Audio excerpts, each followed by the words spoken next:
Olá, alunos! Vamos falar a respeito da amplitude e aplicação da psicologia na área da saúde. Bem, a psicologia, a interface da psicologia com as outras disciplinas, ela é justificada pelo quê? Pela complexidade que caracteriza o indivíduo e a sociedade contemporânea. Ou seja, o mundo real ele é complexo e ele vai ser compreendido através do quê? Por meio de perspectivas multidimensionais. Ou seja, é necessário reunir, relacionar as diversas disciplinas para entender as partes integradas de um todo. Ou seja, a complexidade das perspectivas é que nos fazem entender o todo. Usando essa linha de raciocínio, o que vai acontecer? Vamos considerar os fenômenos previsíveis e os imprevisíveis, as certezas e incertezas, além dos fenômenos aleatórios que podem levar a inúmeras possibilidades e também ou desfechos de cada situação. O que é interdisciplinaridade? Bom, na segunda metade do século passado, a interdisciplinaridade ela começou a ganhar um espaço no meio científico. Com isso, passou-se a reclamar o quê? A integralização do olhar para o objeto de estudo, ou seja, o indivíduo, em substituição da visão fragmentada. Então, se vê o indivíduo como o quê? Como um todo. Então, deixou-se de ter essa visão fragmentada e alienante e caracterizou-se o pensamento moderno, presente também do modelo biomédico. Ou seja, a interdisciplinaridade, ela é o quê? Ela ocorre com a reunião de vários elementos, normalmente é de 2 ou mais disciplinas, para observar, compreender ou explicar o fenômeno. Quem nunca ouviu falar a respeito da equipe multidisciplinar? Médico, enfermeiro, psicólogo, nutricionista, médico, enfermeiro, psicólogo, nutricionista, dentista, todos esses profissionais reunidos formam a equipe multidisciplinar. E nesse contexto, a psicologia ela fecunda o quê? O diálogo com as diversas disciplinas e ela vai buscar ampliar a compreensão do indivíduo, sua objetividade e o seu comportamento também. Bem, aqui são algumas terminologias que depois os senhores vão ler. E a psicologia hospitalar. A psicologia hospitalar, ela surgiu como? Ela é um conjunto de atribuições científicas, educativas e profissionais que as diferentes disciplinas psicológicas fornecem para dar melhor assistência aos pacientes no hospital. Ou seja, a psicologia hospitalar, ela é o quê? Ela visa principalmente o indivíduo que está onde? Dentro do hospital ou de um ambulatório. Bem, além disso, é uma área de conhecimento, uma área de entendimento e tratamento dos aspectos psicológicos do adoecimento. Como eu havia falado para vocês na aula anterior, a doença física, ela também provoca o quê? Ela provoca sequelas e repercussões, digamos assim, na mente, na psique do indivíduo doente. E com isso ele acaba somatizando e até mesmo piorando o seu estado de saúde.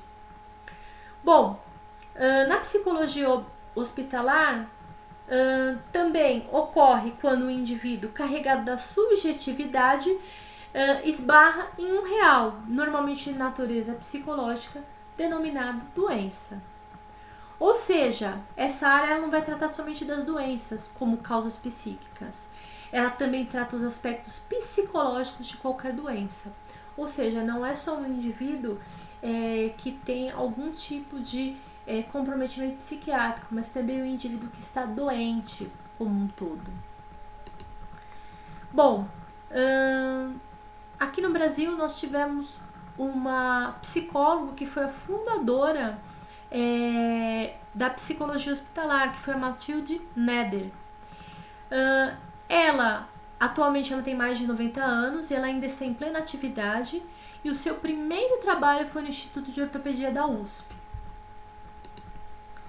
O que aconteceu com a Mathilde Neder para que ela fosse a primeira psicóloga hospitalar? Bom, isso aqui eu posso falar para vocês com conhecimento de causa. Normalmente, quando uma criança ela fica internada, o que acontece? Essa criança, principalmente no pós-operatório, ela fica extremamente agitada. Por quê? Porque ela não entende e não conhece o que está acontecendo com ela, por exemplo, num pós-operatório.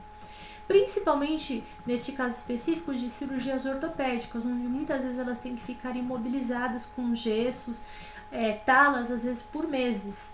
Principalmente crianças na idade de toddlers e pré-escolares. O que acontecia? Tanto os enfermeiros quanto os médicos, eles começaram a observar que essas crianças elas ficavam agitadas, elas danificavam o gesso e com isso elas comprometiam o trabalho de recuperação. Bom, com essa observação, médicos e enfermeiros solicitaram essa psicóloga, que no caso era a doutora Mathilde Neder, que houvesse uma intervenção que aumentasse a aderência ao tratamento. E nesse caso específico, ela começou o quê? Um trabalho que era diferente dos outros trabalhos da psicologia, que foi a psicologia hospitalar. E depois disso, a partir dos anos 80, cresceu-se muito a psicologia hospitalar. Bom, qual é o objetivo da psicologia hospitalar? É compreender o paciente de forma ampla, ou seja, de forma holística, a partir de uma visão interdisciplinar, ou seja, não somente da psicologia como das demais disciplinas, que lançam um olhar sobre o doente e não da doença isoladamente. Ou seja, olha-se o indivíduo como uma totalidade e não como a doença, não como um problema ortopédico, não como uma pneumonia. Bom, a psicologia da saúde. No caso, a psicologia da saúde, que é diferente da psicologia hospitalar, ela é baseada no modelo biopsicossocial. E ela reúne o quê? Tanto conhecimentos da psicologia clínica, quanto das ciências biomédicas e também da psicologia social e comunitária. Nesse caso específico, ela é muito atribuída ao quê? Ao modelo de saúde pública, porque ela prioriza a educação e a atenção integral do indivíduo, em oposição ao modelo biomédico. E aí, cada tipo de intervenção ele é multiplicado na comunidade, por isso que ela é tão utilizada na atenção primária e na saúde pública. Que ela pode transformar o ambiente por meio da melhoria da qualidade de vida das pessoas. Principalmente na atenção primária, a gente visa o quê? A promoção e a prevenção do quê? Da saúde. A promoção e a prevenção em saúde. Bem, a psicologia em saúde, ela vai basear o modo como o indivíduo organiza a sua vida e atribui também o significado dos seus estados de saúde e de doença, sua relação consigo e com os outros. Com isso, ela busca o quê? Ela busca conscientizar os indivíduos a terem atitudes e comportamentos ativos. Com isso, são direcionados o quê? A prevenção da doença e o enfrentamento do processo e adaptação ao adoecer, até mesmo como eu já havia falado anteriormente. Com isso, a partir daí, desta visão, no Brasil começou a surgir programas que relacionam as ações sociais às ações de saúde. Neste caso em específico, tornou-se o quê? Imprescindível construir equipes interdisciplinares para trabalhar nesse contexto. E com isso, amplia a compreensão do indivíduo à medida que ele busca entendê-lo em sua totalidade.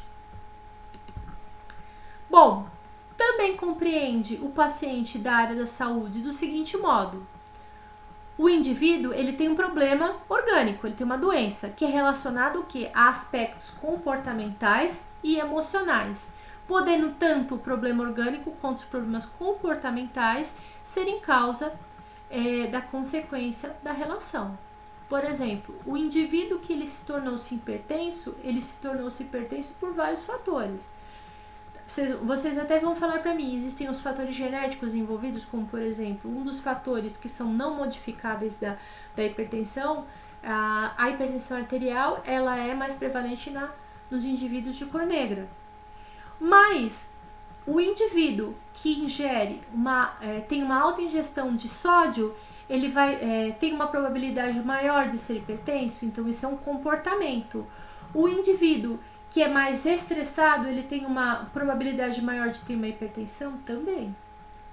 Então, tanto o problema comportamental, quanto que é modificável, quanto o orgânico, no caso, os fatores genéticos ou raciais, podem influenciar o estado de saúde? Podem também.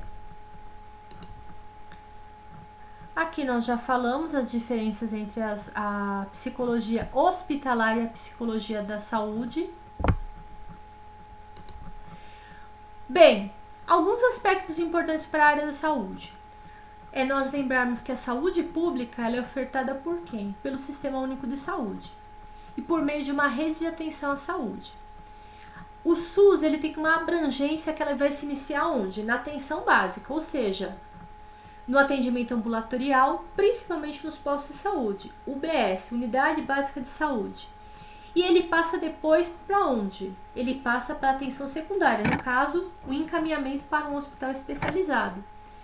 E após, ele vai passar para uma atenção terciária, que são as demandas complexas, como por exemplo, um hospital especializado no transplante de órgãos, um hospital, por exemplo, que tem aqui na Vila Mariana, o Hospital do Rio da Hipertensão. No caso, por exemplo, a AC Camargo, que é especialista a sua especialidade principal é a oncologia.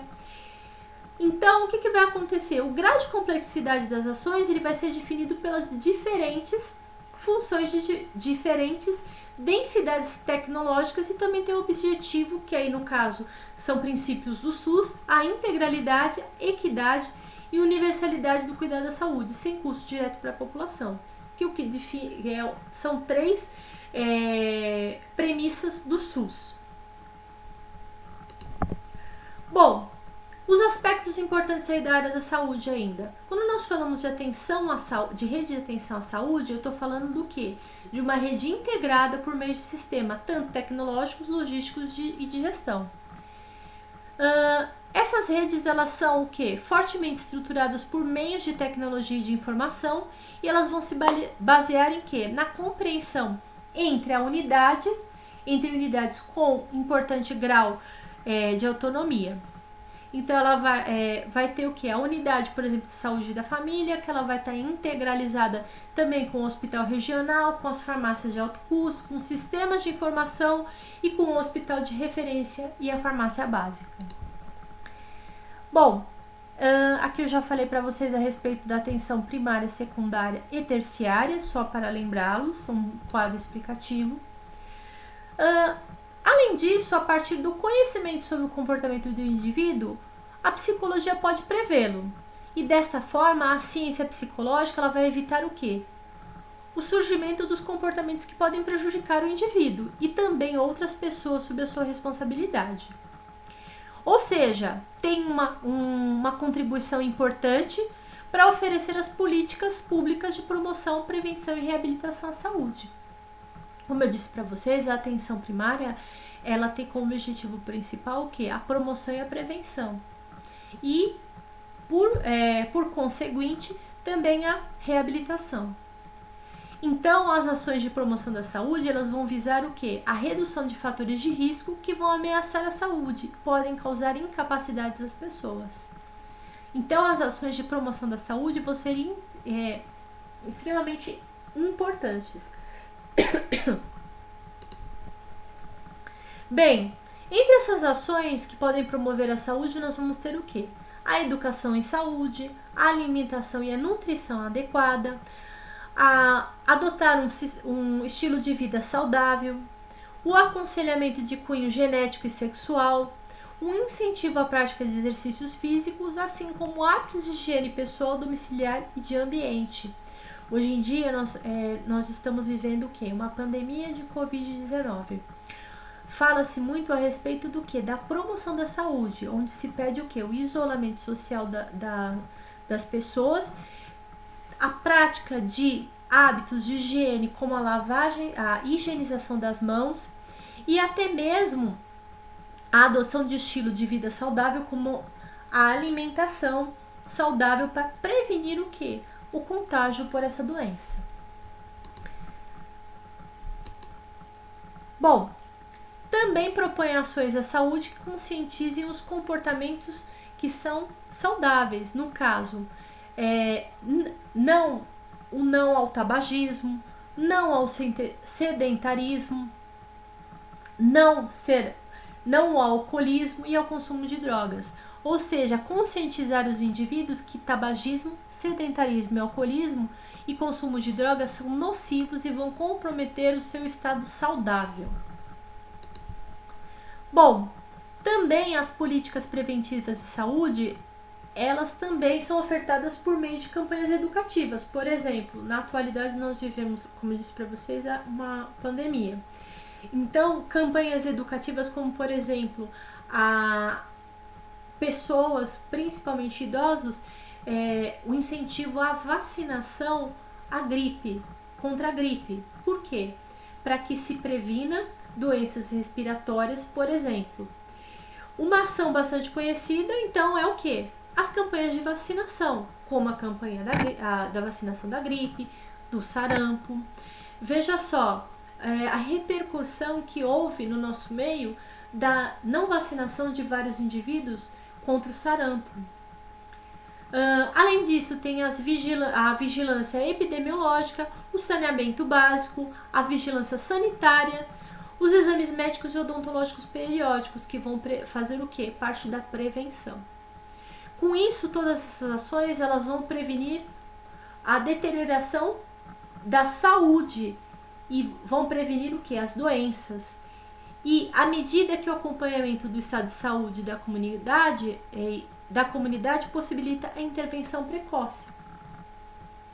Além disso, vai promover a saúde, prevenir doenças e também vai haver uma oferta da reabilitação daqueles que estiveram doentes. Então, nesse caso específico, falando das ações de reabilitação, que estão principalmente os indivíduos com diagnóstico e tratamento de doenças, acidentes, danos, limitação e invalidez. E nesse caso específico vai ter o quê? O objetivo de recuperação total ou parcial das capacidades do indivíduo, principalmente para reintegrá-lo na sociedade e reintegrar a reintegração da pessoa quanto às suas atividades sociais laboriais. Hoje era o que eu tinha para falar para vocês. Obrigada e até a próxima.